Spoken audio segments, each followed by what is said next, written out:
Deputy commissioner SSP اور دیگر کے خلاف توہین عدالت کیس کی سماعت 1 مارچ تک ملتوی۔ پروسیکیوٹر قیصر امام اور رضوان عباسی کے دلائل مکمل۔ DC عرفان نواز میمن کو عمرے کے لیے بیرون ملک جانے کی اجازت نہ مل سکی۔ وکیل رضوان عباسی نے استدعا کی کہ میرے کلائنٹ نے بیرون ملک جانا تھا۔ اس پر جسٹس بابر ستار بولے، عباسی صاحب پہلے بچا چکے ہیں، وہ کہیں نہیں جا رہے، آپ اپنا جواب جمع کرائیں۔ ڈپٹی کمشنر SSP آپریشنز اور دیگر کے خلاف توہین عدالت کیس کا فیصلہ 1 مارچ کو سنایا جائے گا۔ دوران سماعت جسٹس بابر ستار نے DC اسلام آباد سے مکالمہ کیا کہ آپ نے گزشتہ برس سے ایک غلطی کی، مجھے لگا تھا کہ اب سمجھ گئے ہوں گے۔ اس پر ڈپٹی کمشنر عرفان نواز میمن نے کہا، میں عدالت کی ہر سماعت پر پیش ہوا ہوں۔ جسٹس بابر ستار نے استفسار کیا کہ آپ کے پاس پیش ہونے کے علاوہ کیا آپشن موجود تھا؟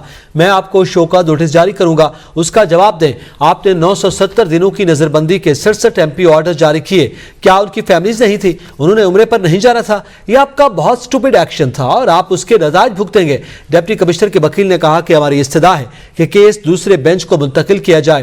اس پر جسٹس بابر ستار نے کہا کہ آپ کی استدعا مسترد کر رہا ہوں، دلائل دیں۔ کیا اب آپ کی مرضی کے بینچ بنیں گے؟ ہمیں اس کو ڈراماٹائز کرنے کی ضرورت نہیں۔